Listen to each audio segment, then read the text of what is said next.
So basically at the end of the lecture, I would want you to know what nephrotic syndrome is. You should know the presentation. When do you say someone has nephro, what would tweak your suspicion to say, oh, this patient has a nephrotic syndrome? And then once you have that suspicion, what complications or other clinical features will you be looking out for, and how do you manage your patient? Okay. So when we say nephrotic syndrome, what are we trying to say?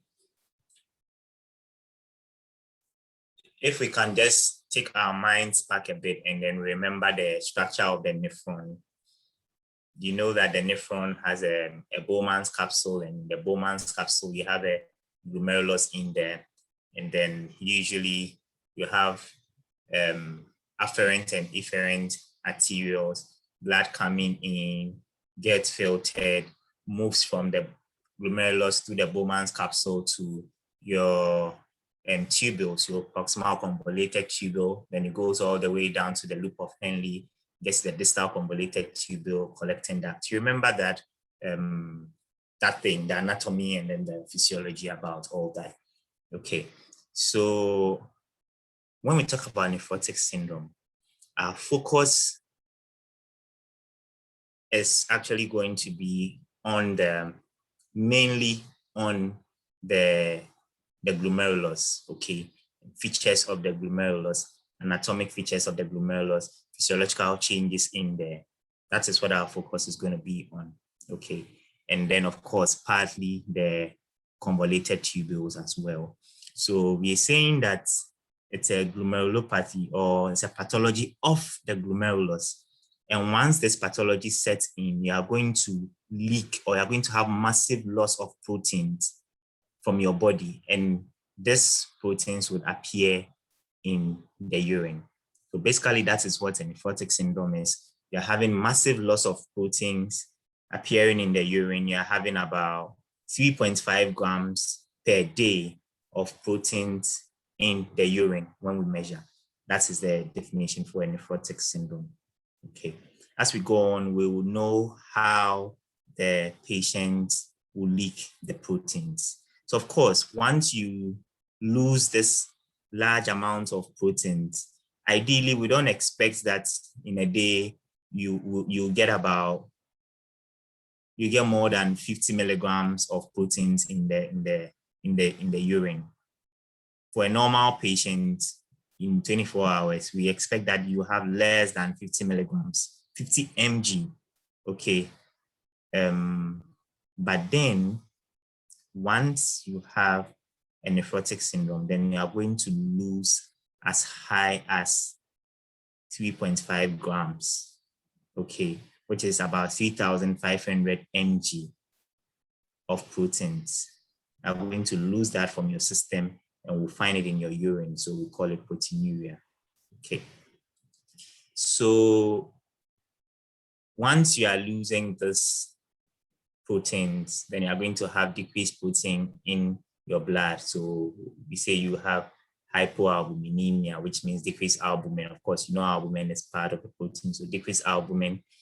And then this is going to lead to edema, which we'll be talking about shortly. Then you'd also lose a lot of lipids in the urine, and also you're going to have increased lipid levels in the blood as a way of compensating the lipid that they are losing in the urine. Okay, so it is a damage to the glomerulus, which is leading to more than 3.5 grams of proteins in a day.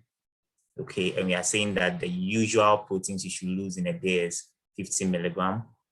And because you are losing about 3.5 grams, you are going to have hypoalbuminemia, edema, you are going to lose lipids in the urine, and then your body will react by making excess lipids. So the lipids that you are losing in the urine, there's going to be a compensation, and then you're going to have hyperlipidemia.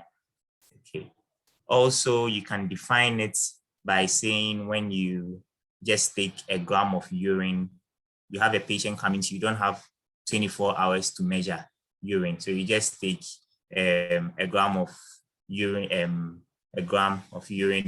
creatinine, you check, and then you have about 2 grams of protein. So when you have about 2 grams of protein per gram of urine creatinine, then you can go ahead and then say that the patient has a nephrotic syndrome. So there are various causes for nephrotic syndrome. Usually we say there's a primary cause, and the primary means that the cause of the nephrotic syndrome is directly due to a damage to the glomerulus of the nephron, or it could be secondary, and the secondary could be due to a condition, a systemic condition, which is exerting its effect on the glomerulus of the nephron and then destroying it. So under primary, we have what we call minimal change disease. We also have focal segmental glomerulosclerosis.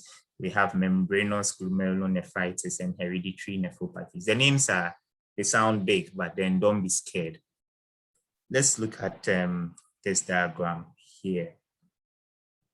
So if you look at this diagram here, this is like a schematic diagram which is taking us into detail of whatever is happening in the glomerulus and whatnot. Okay.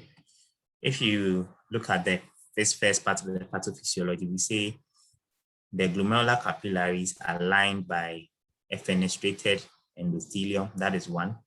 They have a glomerular basement membrane, that is 2. And then this is also further covered by glomerular epithelium, or what we call podocytes. So when we look at it, we can see a fenestrated endothelium. So this is the endothelium. So you have a fenestrated endothelium. Fenestrated means that it's like a sieve. So you can see fenestrated endothelium, and then the glomerular basement membrane, and then the third layer, which is podocytes. So this 3 layers are very, very vital. They are important to how you lose or to the whole glomerular filtration process. This sieve makes sure that you are not losing a lot of the things that your body is not supposed to. The whole filtration process is on point. If you lose the effect of this sieve, then it means things like proteins will leak easily. And when they leak, the next part they get to will be the proximal convoluted tubule. And this proximal convoluted tubule is supposed to act as what? Reabsorption. So it reabsorbs some of the proteins that have leaked through the membrane. If you leak a lot of proteins, the proximal convoluted tubule is unable to reabsorb all this high level of protein that you've leaked. So once reabsorption is poor by the proximal convoluted tubule, you are going to end up having excess protein in the urine. Okay, so I'll take it again. So the pathophysiology is actually based on whatever is happening in the glomerulus. So this is the glomerulus. We've gone into details. We can see what is here. We expect that we are going to have some layers, and these layers would offer protection and decide on what passes through the glomerulus and what doesn't pass through the glomerulus. Ideally, we don't want a lot of proteins to leak through this glomerulus. Okay, so when you look at the podocytes, they have a feature. There's something called, they produce anions, and we know proteins are negatively charged. Okay, I didn't want to go into that, but let me just add that it will make it easier for you to understand. So we know that like poles would repel and unlike poles would come together. So if you put negative and negative together, it would repel. Anions are negatively charged, cations are positively charged. Podocytes are lined, they are able to make some anions, which will be negatively charged. Proteins are also negatively charged. So this podocyte here would repel the proteins, and it will prevent the proteins from leaking through because of the anion it's making and then the protein's negative charge. So there's some sort of repulsion, and because of that, you don't leak a lot of proteins through the glomerulus to the distal convoluted tubule to even go and put stress on the distal convoluted tubule for reabsorption back into the system. Okay, but once there's a damage or a glomerulopathy or a pathology of the glomerulus, then you are going to have damage to this layers that we've talked about. So clearly, you are going to lose that effect of the anion. So now there's a decreased anion to repel the negatively charged protein. So the protein would easily pass through and leak easily, and you end up losing a lot, about 3.5 grams in a day. And of course, once you are leaking them and it gets to the proximal convoluted tubule of the nephron, it will try to reabsorb. But because you are leaking a lot, the reabsorption is poor. So you end up losing it in the urine. Okay. So after this lecture, or whilst this lecture is ongoing, you can take your phone and you can just Google a picture of the nephron if you've forgotten. It gives you an idea of what we are talking about, the glomerulus, the Bowman's capsule, the proximal convoluted tubule. Okay, whilst we're here, since there's internet, let's see if we can make it a little bit easier and exciting.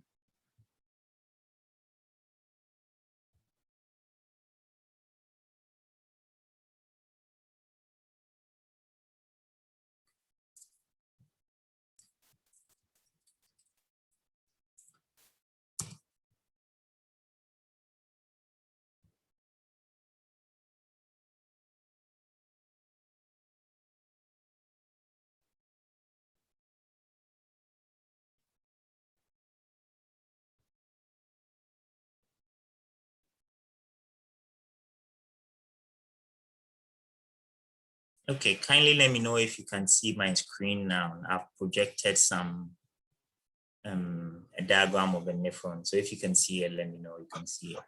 Yes, please, we can see. Good. So this is all I'm trying to talk about. Ideally, you have blood getting into the glomerulus. The glomerulus sits here. Then you have what we call the glomerular capsule, or the Bowman's capsule, if you remember your basic sciences. So you have blood getting here, and this blood vessel, the main role it plays is to filter blood that gets here. It decides on what should get through here and what shouldn't get through here. Okay, it decides on what should go through the Bowman's capsule and get to this is the distal convoluted tubule. It decides on what should get there and what shouldn't get there. How does it, makes this decision? It is aligned by the three things that we've talked about: the endothelium, the basement membrane, and the podocytes. Okay, so those three things, they act as a sieve. And so they decide what should pass through and what shouldn't pass through.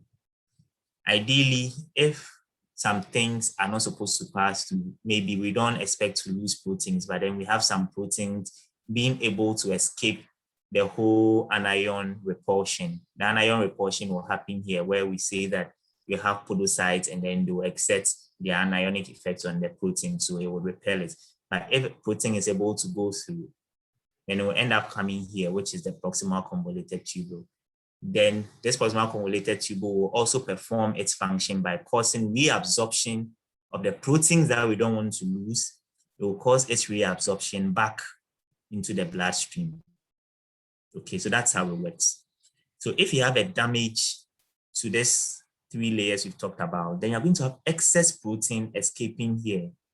And these proteins will be too much for this convoluted tubule here to handle and to cause reabsorption. So in the end, it would escape the convoluted tubule, come all the way down to loop of Henle, escape here into the collecting duct, and then the urine would get into the renal pelvis and you pee it out. So basically, that's all I've been talking about. Okay. Please, do we understand? Yes, Doc. Yes, sir. Yes, sir. Yes, Doc. Okay. Great. Okay.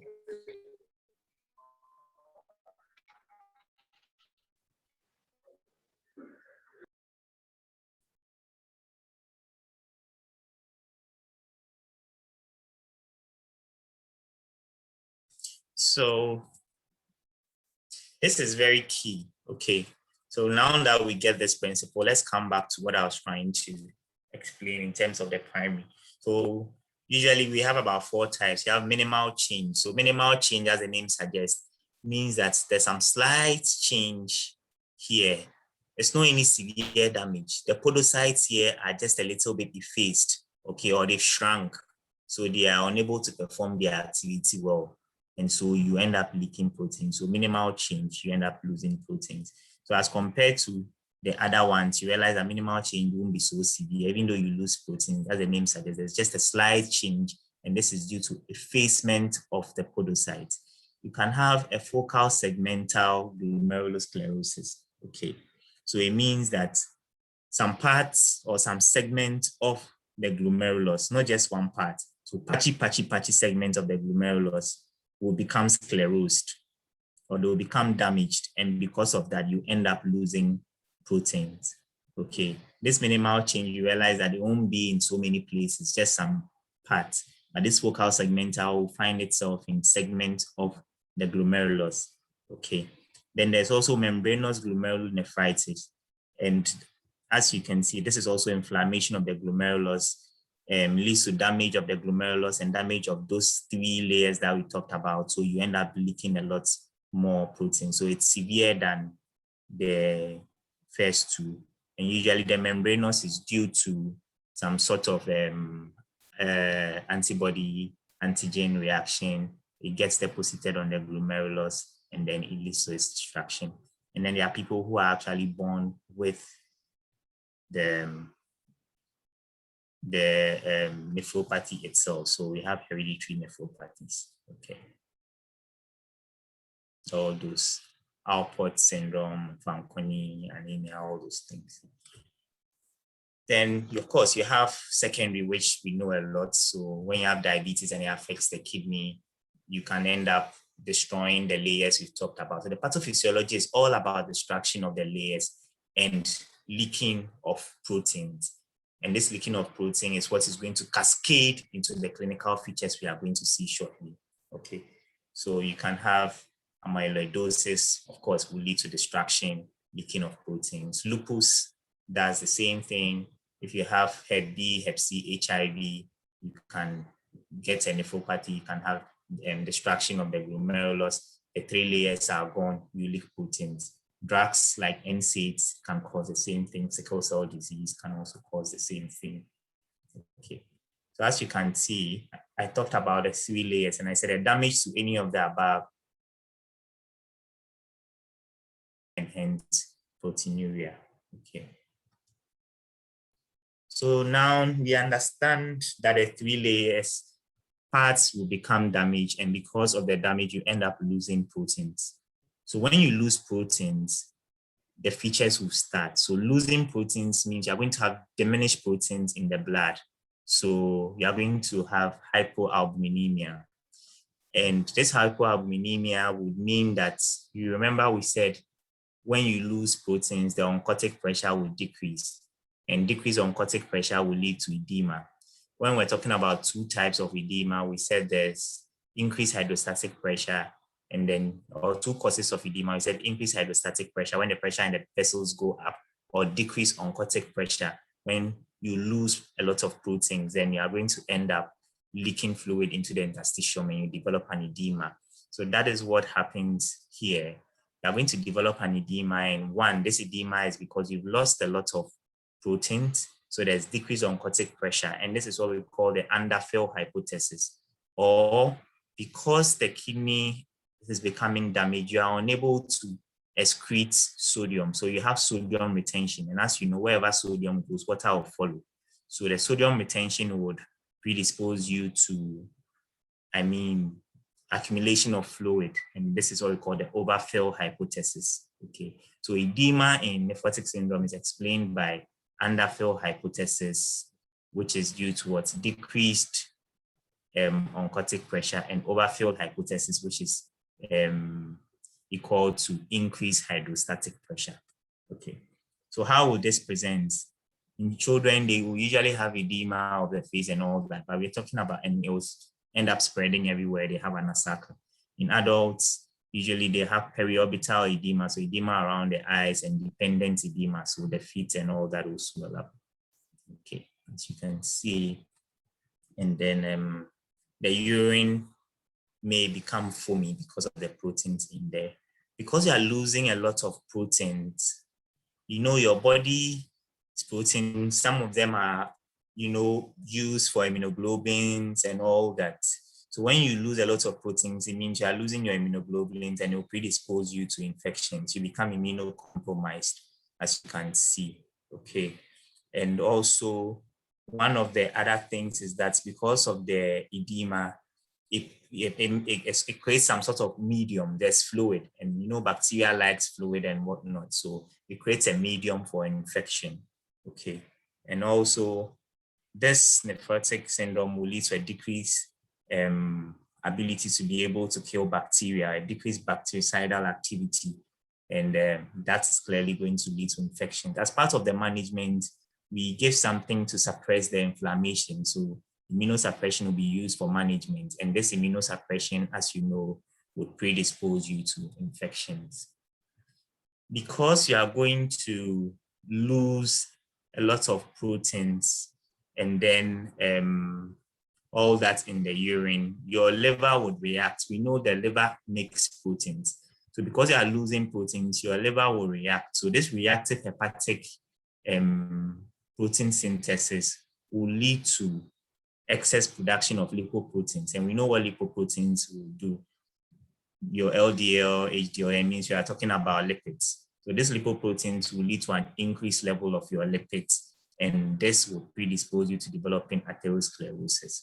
Okay. Also, because you are peeing a lot, you end up losing an enzyme called lipoprotein lipase, which is responsible for breaking down lipoprotein. But you lose this lipoprotein lipase in the urine. And so when your body reacts and it's making a lot of lipoproteins, you are unable to break down the lipoproteins. So lipid levels will go up in nephrotic syndrome, and it will predispose you to atherosclerosis. And you know the effects of atherosclerosis. You can have heart diseases, you can have strokes and all that. Because albumin binds to calcium, if you are losing albumin, you're actually going to lose calcium. So there's also hypocalcemia. You know the effect of hypocalcemia, muscle weakness, circumoral numbness, and all that. The oral region becomes numb, your muscle becomes weak because of the hypocalcemia. And also, because you are losing proteins, as I said, your liver becomes reactive. Your liver makes clotting factors. So once you start making excess clotting factors and you are losing, there's what we call anticoagulant proteins. When you make clotting factors, your body produces other proteins that counteracts the effect of this clotting factor so that your blood doesn't clot. But in nephrotic syndrome, because you are peeing a lot and you are peeing proteins, you are going to lose this natural anticoagulant. You are going to lose them. Okay, you are going to lose this natural anticoagulant in your urine. And hence, the clotting factors that your liver is making would end up, causing you to form a blood clot, and then you can have a DVT or even a pulmonary embolism. Okay. And then, of course, you are peeing a lot, so you are losing fluid. Also, you have edema, so you are going to have hypovolemia. They vomit, there's diarrhea, so you have hypovolemia. So you get how the effect is linked. The whole thing is because you are losing proteins, and because you are losing proteins, things will set in. You become edematous, you get infections, you become hypovolemic because you are losing fluids as well. Okay. All these things will be linked together. Lipid levels will go up because you are losing proteins. Your liver comes in to make excess lipoproteins, and then your HDL, LDL will go up. Atherosclerosis will set in. So it's all linked. The pathophysiology is all linked together. You are losing the natural anticoagulant, and you are making excess clotting factors, so your blood will start clotting. Okay, and it's all because you are losing proteins and your body is compensating to make these proteins.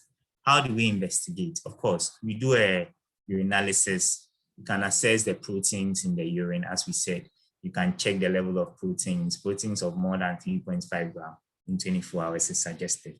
If you do a urine dipstick and you have urine proteins more than 3+, it's most likely we are looking at nephrotic syndrome. If in addition to that, you have the other features that we've talked about. Okay. You can also check for serum albumin levels, which will be low. You can do other investigations to try and get the cause. So HIV, so you're doing a retro screen, a B surface antigen, you are looking for Hep C virus, you are doing an autoimmune screen because of lupus. So anti-nuclear antibodies and anti-neutrophil cytoplasmic antibodies and anti-double-stranded DNA. We are doing all this tests. We are doing a kidney function test, lipid profile. You can see all the connection in there. Okay, kidney function test, of course, you know that it can lead to the kidney failing if you don't manage it well. Lipid profile, we are saying that lipid levels go up, so you need to do it. You screen the person for diabetes, fasting blood sugar, HbA1c. They are doing a renal ultrasound scan, and of course, sometimes you need to take a biopsy, especially if you are dealing with something like an amyloidosis. You take a biopsy of the kidney. So management. So there's general management versus specific management. So the general management, you remember we said sodium levels tend to be elevated, and also they are going to have fluid there. So you have to restrict the sodium, so dietary sodium restriction, but then they need to eat proteins normally, okay? And then your diuretic therapy, bendo or furosemide will help your patient, okay, so that they can be able to get rid of the excess fluid. Then you have to do a prophylaxis against thromboembolism. So your low molecular weight heparins like your clexane and dalteparin, enoxaparin and dalteparin, or should we say clexane and fragmin, as we know it, will be very essential. Then you manage any infection, so the use of antibiotics is also essential. High lipid levels, you give statins, and it will help the patient. And also your ACE inhibitors and your ARBs. ACE inhibitors like lisinopril and ramipril, ARB like losartan, and all those ones, they help the patient because they have what we call anti-proteinuric effect. Okay, so they prevent you from losing excess proteins. So we put our patients on that. Okay. Of course, if you have nephrotic syndrome and the patient also has a renovascular disease, or the vessels going to the kidney is occluded, your ACIs and your ARBs won't help your patient so much. They are usually contraindicated in renovascular disease. Read on that. I'll ask you sometime why ACE inhibitors and ARBs are contraindicated in renovascular disease. For your specifics, the minimal change, which we remember we described as a slight change in the podocyte or thinning of the podocyte or podocyte effacement, usually we put the patient on steroids, okay? So you do a high dose steroid therapy, as you can see the dose over there. Once you make the diagnosis, you know you're starting your patient on steroid, and you refer the patient to see a nephrologist or a kidney specialist. But it's good to know the dose. Usually we do about 60 milligrams per meter squared, okay, daily. That's like the person's body surface area patient. Then afterwards, you follow with 40 milligrams per meter squared alternate day for another 12 weeks. Okay. Usually when you give your patient this, it helps. However, some patients are steroid resistant. So the first one, the high dose therapy, is for steroid sensitive cases. Once you do, your patient feels better. But if your patient has a steroid resistant type where you giving high doses of this medication, but then it's still not working, then it means your patient has steroid resistance. You give something else like a cyclophosphamide, which is also an immunosuppressive. For focal segmental glomerulosclerosis, you do 0.5 to 2 milligrams per kg every day for 6 months of prednisolone, okay? And then if there's resistance, you can switch the patient to cyclosporin. Then the membranous nephropathy, remember we said it's antigen-antibody reaction, it goes to land and on the kidneys, produces some cytokines which lead to destruction of the kidneys and whatnot. So we usually manage that with an immunosuppressants as well, like cyclophosphamide or chlorambucil. Okay. So that's the specific management. But most of the time, what we do for our patient, we put them on the steroids. For those who are steroid resistant, your nephrologist will come in and then they would decide on what to put the patient on. Put the patient on cyclophosphamide, cyclosporin, or chlorambucil, depending on the type of nephrotic syndrome you are managing. The question is, how would you know the type? So sometimes when you take a biopsy of the kidney and you go and do histology, it will tell you that, oh, this is minimal change, or this is focal segmental glomerulosclerosis. Okay. And once you've taken a biopsy and you do histology and with high electron microscopy, you can tell the type you are dealing with. Okay. So let me take your questions and then we'll quickly finish up with the last topic. It's quite similar to this one, so that should take about 15 to 20 minutes. So let's take about 3 questions and then we move on to the next. If there are no questions, we can move on to the next, and then since it's also closely related to this, afterwards we'll take questions.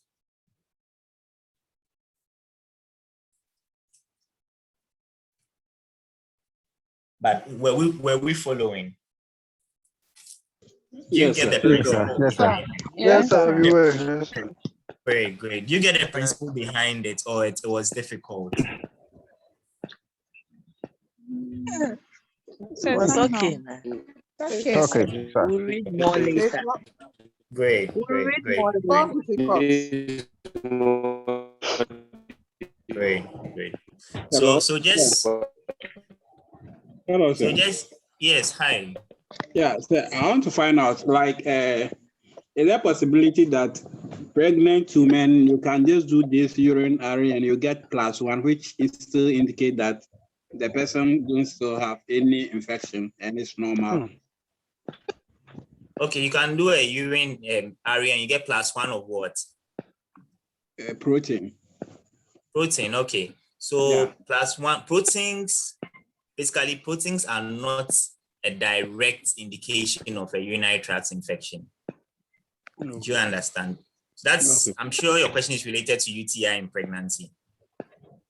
Yes, please. Yes, so protein is not a direct indication. Once you see protein +1, you need to look at other things like leukocytes and past cells, which we've talked about. Okay. Okay.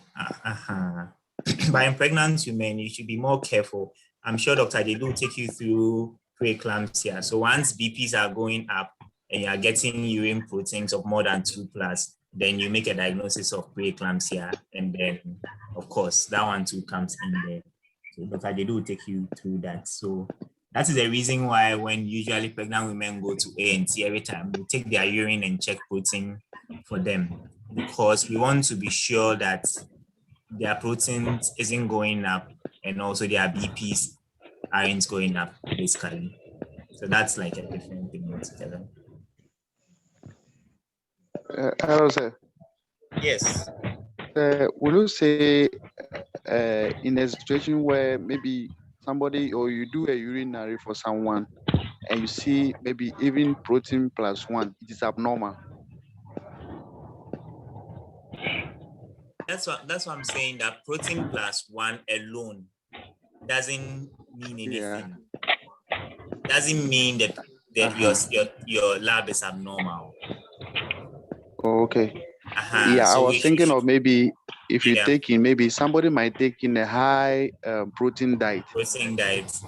And so then may have it appearing in the urine. So that's what I'm saying. So protein +1, protein that's +1 doesn't really mean anything. It doesn't. You can't base on that to make a diagnosis of a UTI. If you are looking at nephrotic syndrome, we are saying proteins of 3+ and above. Okay, plus other features we've talked about.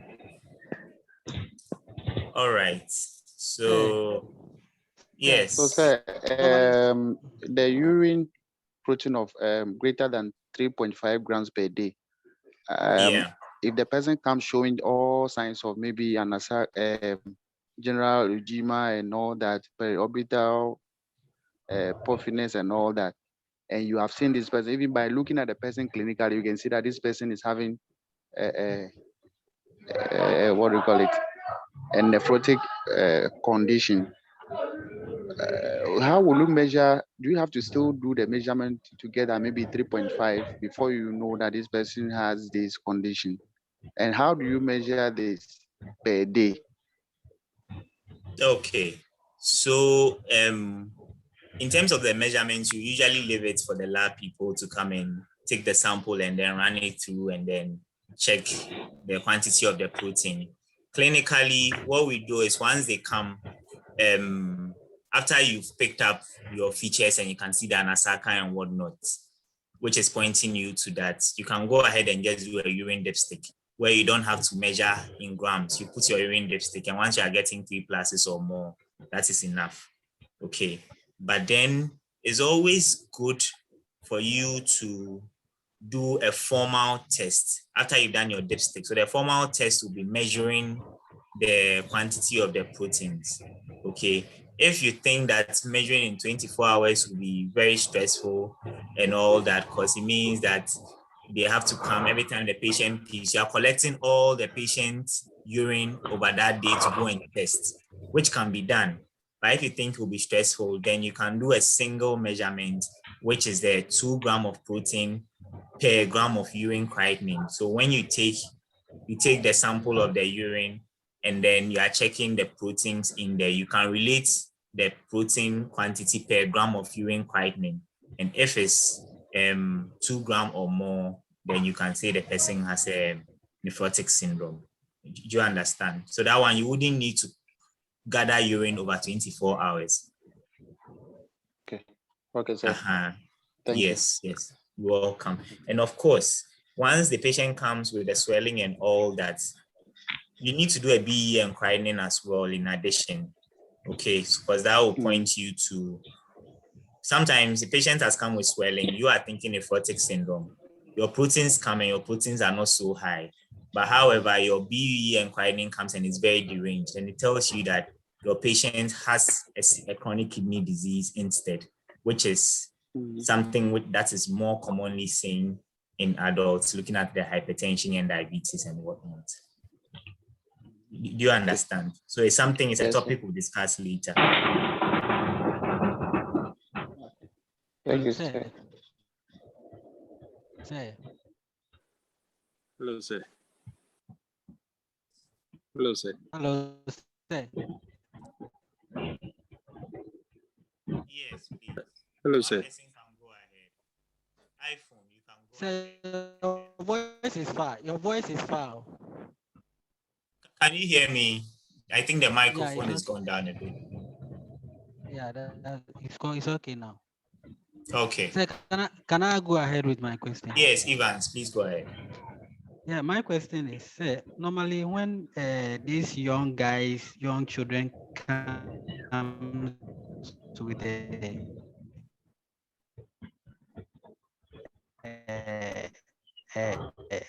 problem with the leukocyte will show, the proteins will show, and the blood will also show. Okay, so I don't know what is causing the proteins to be in the urine. Sometimes it's severe infections. So when you do the you see the proteins. Does it mean that they are having direct contact or something with the kidney or something? I want more clarification on that. If you do an investigation and you see leukocytes, proteins, and then what? Blood.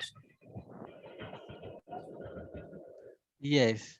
Most of the times when the young guys, the young children are having cysto, something like SH, prehesia.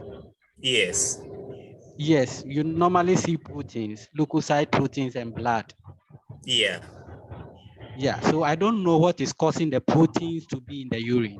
For the blood and leukocyte, I do understand that, but what is causing the proteins to be in the urine? And sometimes in severe infection, you do see proteins in the urine. Yes. So that's why I'm saying that proteins are not classically for infection. You don't see protein and say there's an infection, but then in UTIs, you can get urine proteins +1, +2 there.